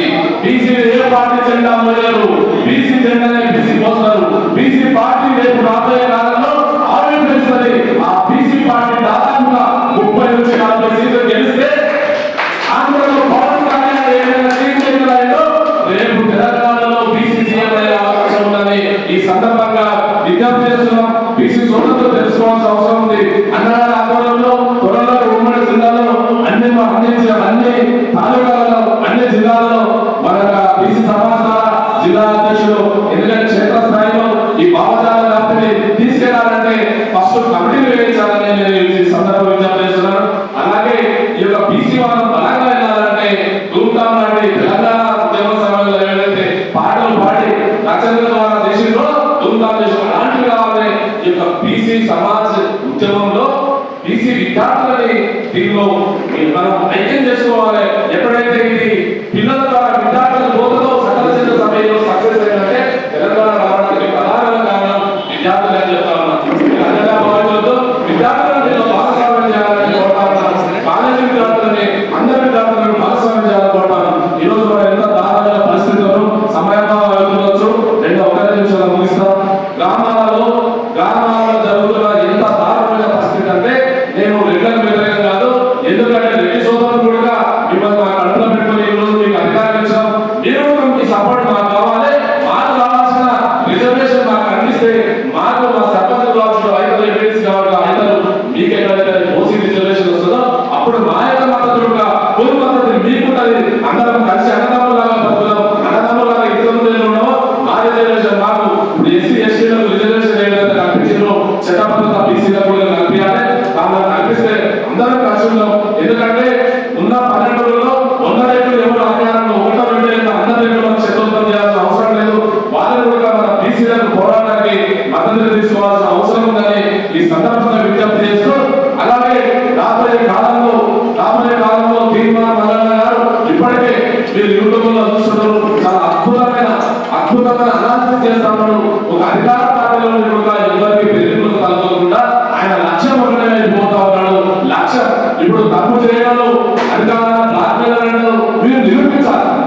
కేవలం దాకా 146 మందిని మనం బీసీలని అంటే ఎస్సీలు ఎస్టీలు బీసీలకు 76 పదవులు ఇచ్చారు, ఎస్సీలకు 10, ఎస్సీలకు 26, ఎస్సీలకు 10, బీసీలకు 76, ఇతర కులాలకు సంచార జాతరలుగా 16 ఇచ్చింది. మొత్తం 490 ఓసీలకి అగ్రవర్ణాలకు వచ్చాయని చెప్తున్నారు. ఇంత అన్యాయం జరుగుతుంది. స్వతంత్రం వచ్చే 70 ఏళ్ళైనా సరే సగం జనాభాలో మనకి ఇప్పటికీ లేదు. సంచార జాతర ఒక 30%, మనకు 40%, మొత్తం 90% దేశ జనాభాలో తెలంగాణ రాష్ట్ర జనాభాలో ఉన్న 90% మనకి ఎందుకు పదవులు తగ్గడం? ఈరోజు తమిళనాడు తమిళ అన్నాడు 69% అన్నాడు అన్న వెంకటరామరావు బాబురావు ప్రస్తుతించినట్టు పిల్లలకి ఆడిపోయింది. మరి ఏమిపోతుంది? ఇవన్నీ తెలిసాల్సిన అవసరం ఉంది. ఏ ప్రభుత్వమైనా బీసీలకు డబ్బు లేదు కాదు. ఈరోజు కేసీఆర్ తెలంగాణ ఉద్యమము చేసేటప్పుడు కూడా ఆయన 1 కోటి రూపాయలు పెట్టి 1 కోటి రూపాయలు ఎక్కడో ప్లాట్కి 1 కోటి రూపాయలు అమ్మాడు. 1,99,00,000 వచ్చినాడు. ఆ 99 లక్షలతోనే ఆయన ఉద్యమం స్టార్ట్ చేసింది. మరి ఎక్కడ డబ్బులు వచ్చాయి? ఉద్యమంలో ప్రభుత్వాలు ఆర్థిక సహాయం 10 రూపాయలు 20 రూపాయలు ఇచ్చుకుంటుంటే ఆ ఉద్యమం ఉధృతమైంది. రేపు బీసీ సమాజంగా రాబోయే కాలంలో డబ్బులు అవసరం లేదన్నా, డబ్బులు అవసరం లేదు. 2 కోట్ల మంది బీసీలు తలుచుకుంటే మీకు ఇంధనము ఆర్థిక ఇంధనము దొరుకుతుంది. మీరు ధైర్యంగా 30 ఏళ్ళు నిమిషంగా పోరాడారు. ఆ భగీరథ పోరాటం ఈ రోజు మీకు అవకాశం, సువర్ణమైన అవకాశం మీ ముందర ఉంది. తక్షణమే మీరు రాష్ట్రంలో సుడిగాలి పథకాలు చేసి అన్ని జాగ్రత్త చేయాల్సిన అవసరం ఉంది. విద్యార్థి సంఘాలను జాగ్రత్త చేయాల్సిన అవసరం ఉంది. యూనివర్సిటీలో జాగ్రత్త చేయాల్సిన అవసరం ఉంది. ధూమ్ధాం కార్యక్రమాల ద్వారా మన యొక్క బీసీ భావజాలాన్ని బీసీ చిన్న స్థాయి, క్షేత్ర స్థాయిలో, గ్రామ స్థాయిలో చర్చ చేసే విధంగా మనం పోతే సక్సెస్ ఈ సందర్భంగా విజ్ఞప్తి చేస్తూ నాకు అవకాశం ఇచ్చిన అన్న ఉమ్మడి జిల్లా అధ్యక్షుడు మోడాల శ్రీనివాసరావు గారికి, అన్న చాలా అద్భుతమైన మామూలు జిల్లాలో ఎంతో ఆయన కృషి ఉన్నది. పోయిన 4 ఏళ్ల నుంచి 5 ఏళ్ల నుంచి నేను అబ్జర్వ్ చేస్తా ఉన్నా. చాలా అన్ని రకాల కార్యక్రమాలకు ఆయన అటెండ్ అవుతూ బీసీ వాదాన్ని బలపరిస్తూ మీకు బీసీల తరఫున ప్రత్యేకంగా ధన్యవాదాలు చేస్తున్నారు. మరి అక్కడ పాల్గొనడం బీసీ సామాజిక తరఫున అతను కూడా ఉన్నప్పటిలో చాలా అద్భుతమైన ఎమ్మెల్యే కాంగ్రెస్ క్యాండిడేట్ మన వెంకటరామరావు గారు, సర్పంచ్ గారు అద్భుతమైన ఇలాంటి అనుభవంలో ఉన్నారు. అనుభవంలో ఒక మౌనాచలాల్సిన అనుభవంలో వస్తే మీరు రాష్ట్రంలో తొడిగాని ప్రయాణం చేయండి. అన్నకు సూర్యుల వారు అందరం మద్దతులో ఇంధనం లాగా మనం ఒక బైక్ లాగా, ఒక ఎలక్ట్రిక్ బైక్ లాగా అన్నం ఉపయోగపడతాం. బీసీల కోసం అన్నం పోరాడుతున్నాడు కాబట్టి 30 ఏళ్ళ నెరవేర్చుకోమని ఈ సందర్భంగా చెప్తూ బాబు వనపర్తి జిల్లా తరఫు నుండి మీరు ఎప్పుడొచ్చినా ఘన స్వాగతం తెలియజేస్తూ ఇటువంటి రౌండ్ టేబుల్ సమావేశం అద్భుతంగా నిర్వహించమని అది ఈ విషయం సందర్భంగా తెలియజేస్తూ థ్యాంక్ యూ అన్న. ప్రత్యేకమైన ధన్యవాదాలు అందరికీ, సోదరులకి, పెద్దలకి, అందరికీ థ్యాంక్ యూ. ఈనాటి ఈ సమావేశ ముఖ్య ఉద్దేశం కులగణనలో ఇటీవల రాష్ట్ర ప్రభుత్వం ప్రకటించినటువంటి కులగణన తప్పులో తడకగా ఉండదన్న ఉద్దేశంతో గత కొంతకాలంగా బీసీ ప్రజా సంఘాలు, బీసీ సమాజం అందరం కూడా నిరసన తెలపడంతో ప్రభుత్వం తిరిగి రీసర్వే చేయడానికి ఒప్పుకున్నందుకు చాలా సంతోషం. ఏదేమైనా రీసర్వేలో కూడా మళ్ళీ మొదటగా జరిగిన తప్పుల్ని మళ్ళీ జరగకుండా చూసుకోవాలన్న ఉద్దేశంతో ఈ సమావేశాలు ఏర్పాటు చేయడం జరిగింది. ముఖ్యంగా కులగణన ఎవరో పెట్టుకోవడం కాకుండా ప్రజలకు ఉపయోగపడే విధంగా ఉండాలని బీసీ సమాజం ఆశయం.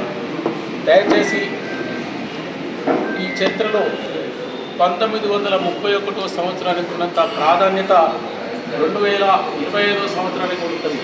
ఎందుకు చెప్తుందంటే భారతదేశంలో 1931 సంవత్సరం తర్వాత జనాభా లెక్కలు తీయలేదు.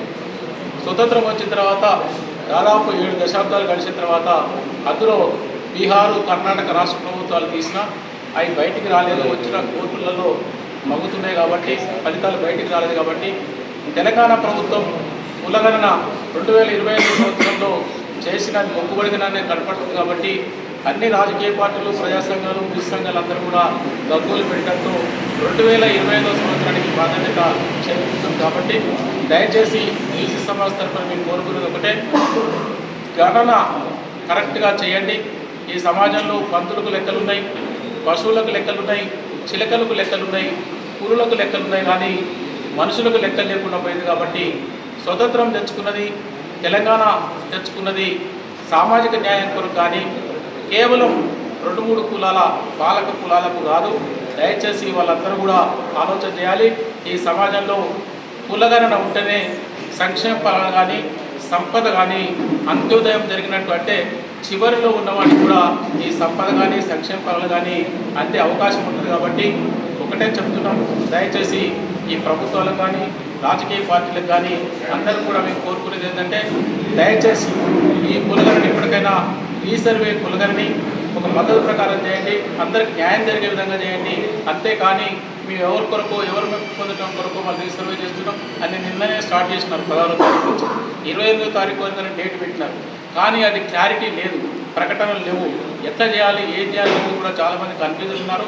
ఆన్లైన్ అంటున్నారు, నోడల్ ఆఫీసర్స్ అంటున్నారు, ఏదే రకంగా మేము చేస్తామంటున్నారు. కానీ అట్లా కాకుండా ఇంతకుముందు ఏదైతే తెలంగాణలో జరిగినటువంటి సమగ్ర కుటుంబ సర్వే డోర్ టు డోర్ వెళ్ళేలాగా అయితే చేసినారో ఇప్పుడు కూడా రీసర్వే కూడా మేము కోరుకునేది ఏంటంటే డోర్ టు డోర్ వెళ్ళి సర్వే చేస్తేనే కరెక్ట్ ఫలితాలు వస్తాయి.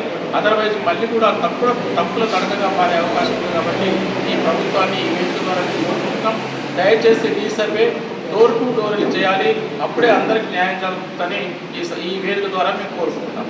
Thank you. అదేవిధంగా ఇక్కడ ఇచ్చేసినటువంటి బీసీ కుల సంఘాల నాయకులకు, బీసీ ప్రతినిధులకు, అదేవిధంగా విద్యార్థులకు, విద్యార్థి నాయకులకు, అదేవిధంగా ఇక్కడ ఇచ్చేసినటువంటి పత్రికా సోదరులకు, ప్రింట్ మీడియాకు, అదేవిధంగా ఎలక్ట్రానిక్ మీడియా అందరికీ కూడా సామాజిక ఉద్యమ అభినందనలు తెలియజేస్తున్నాం. నా పేరు అక్కల బాబు గౌడ్, బీసీ సామాజిక ఉద్యమ నేత. దాదాపుగా మిత్రులారా, ఈ దేశంలో 70 కోట్ల ప్రజలు, అంటే ఈ దేశం సగం జనాభా కలిగినటువంటి ఈ జనాభాను లెక్కించకుండా 75 సంవత్సరాల రాజ్యాంగ అమలు జరిగింది. స్వాతంత్రం వచ్చి 77 సంవత్సరాలు జరిగింది. అయినా కానీ బీసీలకు లెక్కలు లేవు. స్వాతంత్రం వచ్చి బ్రిటిషోడే పోయినప్పుడు వాడే న్యాయం అనిపిస్తుంది. 7 సార్లు బ్రిటిష్ వాడు హ్యామ్ లోపల 7 సార్లు జనగణన చేసి రెండో ప్రపంచ యుద్ధం జరుగుతుంటే 1941లో కూడా జనగణన చేసిపోయినవాడు. అంటే 8 సార్లు సూచన తప్పకుండా 1891 నుంచి 71 నుంచి లెక్కలు పెట్టుకుంటేవాడు 31 వరకు లెక్కలు చేసి దేశ ప్రజలందరి యొక్క జనగణన చేసి పెట్టిపోయాడు. మరి స్వాతంత్రం వచ్చిన తర్వాత దేశంలో సగం జనాభా ఉన్నటువంటి ప్రజలను మరి లెక్కించకుండా ఒక 11 పంచవర్ష ప్రణాళికల్లో కాంగ్రెస్ వాళ్ళు చేసిన దాంట్లో ఒక న్యాయ విభాగంలో ఇప్పుడు ఏం చెప్తారంటే, బీసీలకు ఎందుకు బడ్జెట్ కేటాయించలేకపోతున్నామంటే బీసీల జనగణన లేదు కాబట్టి మేము కేటాయించలేకపోతున్నామని చెప్పి సావుకబురు సల్లగా చెప్పిండ్రు 11వ పంచవర్ష ప్రణాళిక లోపల. స్వాతంత్రం వచ్చిన తర్వాత 7 సార్లు జరిగినాయి. ఇప్పుడు 8వ జనగణన జరగబోతుంది. 7 సార్ల లోపల బీసీల జనగణన జరగలేదు. కాంగ్రెస్ పార్టీ, బీజేపీ పార్టీ, ఈ 2 పార్టీలే జనాభా గణన చేయనటువంటి ఒక దురదృష్టకరం. మరి ఇప్పటికైనా బీసీ జనగణన ఎందుకు చేస్తలేరు? బీసీ జనగణన చేస్తే ఈ దేశంలో ఏమి కులవాదం పెరిగిపోతుంది, మొత్తం కులతత్వం పెరిగిపోతుంది, దేశం వెనక్కిపోతుంది అనే ఒట్టి మాటలు. ఇవన్నీ కూడా ఈ ప్రజల చైతన్యవంతమైతే ఆయా రంగాల్లో కూడా మా వాట అయిందని ప్రశ్నిస్తారు. కాబట్టి ఇప్పుడు మొన్న చేసినటువంటి జనాభా గణన అసలు 10 ఏళ్ల నుంచి 2014 నుంచి 2024 వరకు 10 సంవత్సరాల లోపల అసలు బీసీలు పిల్లల గణలేదా? 21 లక్షల జనాభా తక్కువైందంటే అసలు బీసీల పిల్లలు ఉండలేరు. నిజంగా 1వ తరగతి పిల్లలను పోయి అడుగుదాం, ప్రైమరీ స్కూల్లో పిల్లలను పోయి అడుగుదాం, అరే మీ ఇంట్లో ఎంతమంది పిల్లలు పోయిన సంవత్సరానికి ఈ సంవత్సరానికి అంటే వాడు చెప్తాడు, వాడు సింపుల్గా మా ఇంట్లో పోయిన సంవత్సరం 2 నుండి ఈ సంవత్సరం 4 అని చెప్తాం. మరి ఈ దేశంలో, ఈ రాష్ట్రంలో జనాభా లెక్కలు చేసేసి అసలు జనాభా లెక్కల లోపల తప్పుల తడక జనాభా లెక్కలు 46.2% ఏంటండి బీసీల జనాభా. 31 52% అని మన బ్రిటిష్ వాళ్ళ లెక్కల్లో ఉన్నాయి. అంతేందుకు మండల్ కమిషన్ రిపోర్ట్లో కూడా 52% ఉంది. 2014లో సమగ్ర కుటుంబ సర్వేలో కూడా 51% బీసీల జనగణన ఉంది. మరి 51 నుంచి 46% తీరవడం ఏంది? మరి ఓసీలు ఒకేసారి 16 లక్షలు పెరగడం ఏంది? 15%. సమగ్ర కుటుంబ 7 నుంచి 8% అక్షరాల 7 నుంచి 8%. మరి 7 నుంచి 8% వాళ్ళు 15% ఎట్లా పెరుగుతారండి? ఇది ఎక్కడి లెక్కలండి? రాహుల్ గాంధీ గారు చాలా గొప్పగా 100 ఏళ్ల కాంగ్రెస్ చరిత్ర లోపల సోషల్ జస్టిస్ గురించి మాట్లాడినటువంటి పార్టీ రాహుల్ గాంధీ గారు సోషల్ జస్టిస్ గురించి మాట్లాడాడు. 50% లిమిట్ నేను మొత్తం కూడా రూట్ అవుట్ చేసేస్తా, మొత్తం దీన్ని తీసిపడేస్తా అని చెప్పిండు. రిజర్వేషన్స్ లోపల లిమిట్ను 50% రిజర్వేషన్స్ తీసిపడేస్తా అని చెప్పిండు. చాలా గొప్పగా చెప్పిండు. కానీ ఇక్కడ ప్రభుత్వము ఆ యొక్క రాహుల్ గాంధీ చెప్పినటువంటి విధానం లోపల, ఆ యొక్క స్ఫూర్తి లోపల ఈ ప్రభుత్వం నడుచుకుంటా లేదని చెప్పి మేము బలంగా భావిస్తున్నాం. ఆ విధంగా చేయొద్దు. ఇప్పటికైనా 42% రిజర్వేషన్ అమలు చేస్తామని చెప్పినట్టున్నారు. 42% రిజర్వేషన్కు అసలు 42% రిజర్వేషన్ 34% నుంచి 21% కేసీఆర్ తగ్గించేసాడు. ఎందుకు తగ్గించాల్సి వచ్చింది? 1930, 1992, 93, 1993 లోపల 73వ రాజ్యాంగ సవరణ ప్రకారం కొత్త పంచాయతీరాజ్ చట్టం ప్రకారంగా స్థానిక సంస్థల లోపల బీసీలకు 34% రిజర్వేషన్ అమలు జరుగుతుంది. 30 ఏళ్ల నుంచి జరుగుతుంది. ఎస్సీ ఎస్టీలకు జరుగుతుంది. కానీ బీసీలదే తక్కువ చేసింది. ఎందుకు అంటే బీసీల రిజర్వేషన్స్కు చట్టబద్ధత కల్పించలేదు. ఎందుకు కల్పించలేదు?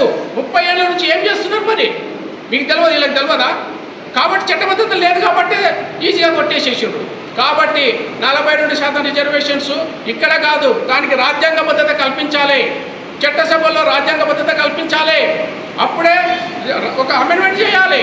అమెండ్మెంట్ చేసినప్పుడు మాత్రమే ఈ యొక్క రిజర్వేషన్స్కు, బీసీల రిజర్వేషన్స్కు రాజ్యాంగబద్ధత కల్పిస్తారు, చట్టబద్ధత వస్తుంది. కాబట్టి ఆ దిశగా మీరు బీసీ ఉద్యమం ఖచ్చితంగా ఈరోజు బీసీలందరూ మేల్కొంటున్నారు. మా వాటా ఎక్కడ పోయింది, మా దేశంలో ఉన్నటువంటి అన్ని రంగాల్లో మా వాటా ఎక్కడ పోయింది అనేటువంటి ఒక ప్రశ్నించేటువంటి తత్వం ఈరోజు బీసీలో ప్రారంభమైంది. కాబట్టి కాంగ్రెస్ ప్రభుత్వం ఇప్పటికైనా రీసర్వే, ఎట్టి పరిస్థితుల్లో రీసర్వే చేయాల్సిందే. తప్పుల తడకగా ఉన్నటువంటి రిజర్వేషన్స్ చుట్టి పెట్టుకోండి. 16 లక్షల జనాభా పెరుగుతుంది ఓసీల లోపల. ఎట్లా పెరుగుతుందండి? వాళ్ళు ఒక్కొక్క ఇంట్లో 4 వాళ్ళ పిల్లల కంటే మా బీచ్ల లోపల ఒక్కడు కూడా కనలేదా? ఇదొకటి సర్వే. కాబట్టి మిత్రులారా, ఖచ్చితంగా ప్రభుత్వము ఈ యొక్క చర్యను వెనక్కి తీసుకోవాలి, పునరాలోచన చేసి రీసర్వే చేయాలి అని చెప్పి మేము డిమాండ్ చేస్తున్నాం. థ్యాంక్ యూ వెరీ మచ్ అని అనుకోండి, లేదంటే మా ఆవేదన అనుకున్నప్పుడు కూడా పర్వాలేదు.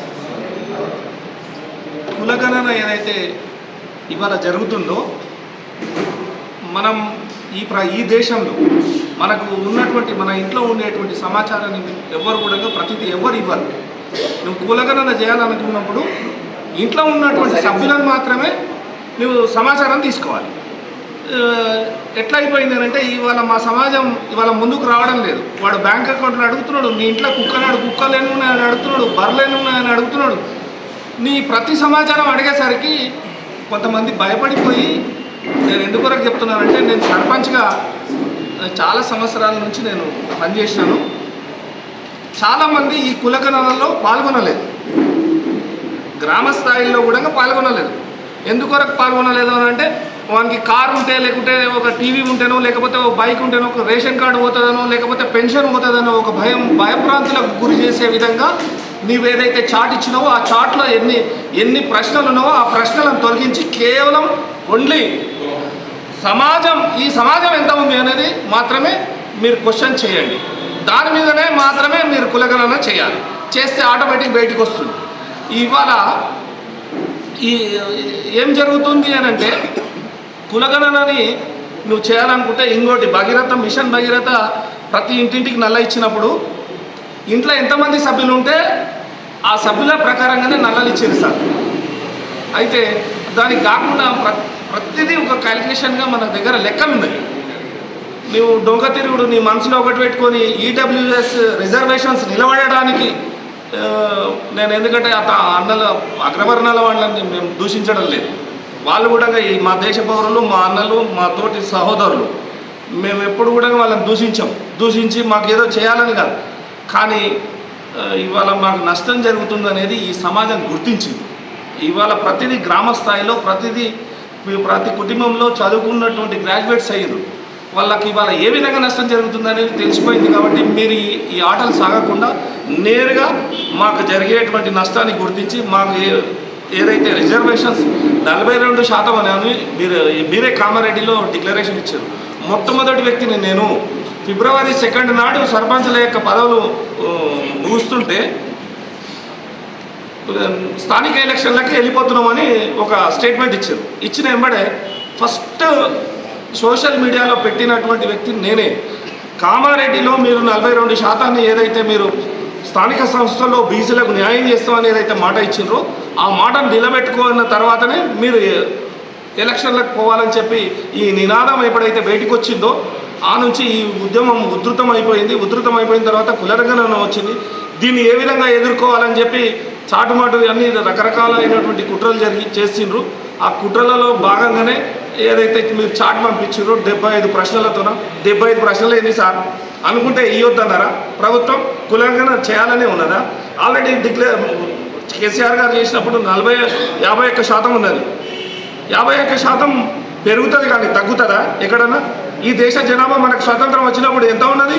32 కోట్ల జనాభా ఉన్నది. ఇవాళ మన జనాభా ఎంత ఉన్నది? 150 కోట్లకు దగ్గర వచ్చింది. ఏందా కనీసం అంటే పేపర్ బండ్లు తినేటువంటి వాళ్ళు ఉన్నారా బీసీలలో? కొద్దిగా ఆలోచన చేయండి. ముఖ్యమంత్రి గారు ఈ జిల్లావాసి, ఈ జిల్లాకు మీకు మంచి నేమ్ వస్తుంది, మంచి పేరు వస్తుంది, మంచి అవకాశం వచ్చింది. ఎందుకంటే ఎంతోమంది రెడ్లు చాలా సాయం చేశారు. నేను 94 నుంచి బీసీ ఉద్యమాలలో పాల్గొన్నాను. 94 నుంచి ఇదే కార్యక్రమంలో ఒక మీటింగ్ పెడితే ఎవరు రాకుంటుంది. ఇవాళ ఖాళీ ఆవాజ్ ఇస్తే వేల మంది లక్షల మంది జమ అవుతున్నారు. నిజం చెప్తున్నా. రేపు ఇట్లాంటి ఎందుకొరకు నేను ప్రభుత్వాన్ని ఈ విధంగా చెప్తున్నానంటే ప్రత్యేకంగా నేను రేవంత్ గారికే చెప్తాను. రేవంత్ గారితో నాకు సన్నిహితం ఉన్నది. నేను వారు ఇక్కడి నుంచి ఎమ్మెల్సీగా నిలబడ్డప్పుడు మేము తండ్రు తినే గెలిపించుకున్నాం ఈ మహబూబ్ నగర్ నుంచి ఇండిపెండెంట్గా. ఆ రోజు జగదీశ్వర్ రెడ్డి గారిని ఓడగొట్టి బెక్కర్ శ్రీనివాసరెడ్డి గారు సొంతం పిల్లనిచ్చిన మామని ఓడగొట్టిండు. ఎవరు దీకొరకు మేము ఇంత 14-15 మంది కష్టపడి 6 రాత్రులు కష్టపడి ఇది చేసినాం. ఇవాళ మాకు న్యాయం తప్పకుండా చేయాలని చెప్పి నేను ఈ ప్రభుత్వాన్ని మనస్ఫూర్తిగా వేడుకుంటున్నాను. బీసీ సమాజ్ ఆధ్వర్యంలో సమగ్ర కులగణన రిపోర్ట్పై రౌండ్ టేబుల్ సమావేశం నిర్వహించడం జరిగింది. దీనికి ఉమ్మడి జిల్లా వ్యాప్తంగా చాలామంది బీసీ కుల సంఘ నాయకులు, ప్రభుత్వ ఉద్యోగులు, రిటైర్డ్ ఉద్యోగులు, వివిధ పార్టీల నుంచి బీసీ నాయకులు రావడం జరిగింది. వాళ్ళందరికీ పేరు పేరున హృదయపూర్వకంగా ధన్యవాదాలు తెలుపుతున్నాం. అదేవిధంగా ఏదైతే కాంగ్రెస్ పార్టీ ప్రతిష్టాత్మకంగా చేపట్టిన సమగ్ర కులగణన రిపోర్ట్లో తప్పుల తడకగా ఈరోజు అన్ని బీసీ సంఘాలు ఖండిస్తున్నాయి. దాని మీద మేము రాష్ట్ర వ్యాప్తంగా అన్ని బీసీ సంఘాలు దీక్షలు చేసిన తర్వాత ఈరోజు కాంగ్రెస్ పార్టీ మళ్ళీ రీసర్వే చేయడానికి ముందుకు రావడం జరిగింది. ఏదైతే షరతులతో కూడింది కాకుండా ప్రతి ఇంటింటికి వెళ్ళి సమగ్రంగా తీసుకొని ఈరోజు బీసీ లెక్కలు చూపెట్టవలసిన సమయం ఆసన్నమైంది. లేని పక్షంలో ఏదైతే సమగ్ర కులగణన కొరకు రాష్ట్ర వ్యాప్తంగా అన్ని బీసీ సంఘాలు ఏ విధంగా అయితే ఉద్యమాలు చేయడం జరిగిందో రేపు సరైన బీసీల లెక్కలు తెలియకుండా మాత్రం మరొకసారి రాష్ట్ర వ్యాప్తంగా ఉద్యమాలకు బీసీ సంఘాలు అన్నీ ఏకమవుతాయి. దాంట్లో బీసీ సమాజ్ ఆధ్వర్యంలో రేవంత్ రెడ్డి గారి సొంత జిల్లా అయినటువంటి మహబూబ్ జిల్లా నుంచే ఆ ఉద్యమానికి తుది రూపం మేము ముందుకు తీసుకొస్తాం. ఏదైతే కులగణలో తప్పుల తడగా ఉన్నటువంటి కులగణ సర్వేను రీసర్వే చేసి బీసీల జనాభాను పెంచాలి. ఖచ్చితంగా ఈడబ్ల్యూఎస్ పేరుతో ఈరోజు అగ్రవర్ణాలు వాళ్ళ పర్సంటేజ్ని పెంచుకొని ఈడబ్ల్యూఎస్ను కాపాడుకునే ప్రయత్నంలో ఈరోజు 13% పైకి చూపడం జరిగింది. వాళ్ళున్న 5-6% లేని ఈరోజు పెట్టుకొని దాన్ని ఏ విధంగానైనా కాపాడుకునే ఒక తాపత్రయంతో ఈరోజు అగ్రవర్ణాల జనాభాను ఎక్కువ చూపెట్టింది. కాబట్టి దీన్ని మీ బీసీ సమాజం మొత్తం తీవ్రంగా ఖండిస్తున్నాం. మాది ఒకటే, అందరి ఇంటెన్షన్ ఒకటే, మీరు అక్యురేట్గా జనాభా లెక్కలు తేల్చండి, బీసీల లెక్కలు తేల్చండి. గత ప్రభుత్వం కేసీఆర్ ప్రభుత్వం చేసినప్పుడున్న సర్వేకు, మీరు చేసిన సర్వేకు ఎందుకు బీసీ జనాభా తగ్గిందో ఒకసారి మీరు బీసీ సమాజానికి సమాధానం చెప్పాల్సిన సందర్భం ఆసనమైందని ఈ విధంగా తెలియజేస్తూ రేపు జరగబోయే ఏదైతే ఇంటింటి సర్వేను ఖచ్చితంగా మీరు కూర్చా తప్పకుండా ప్రతి ఇంటింటికి మిస్ అయిన 19 లక్షల జనాభాను మీరు ప్రతి ఇంటికి గడప గడపకి వెళ్ళి బీసీల లెక్కలు తేల్చి సరైన లెక్కలు తేల్చాలని బీసీ సమాజం డిమాండ్ చేస్తుంది.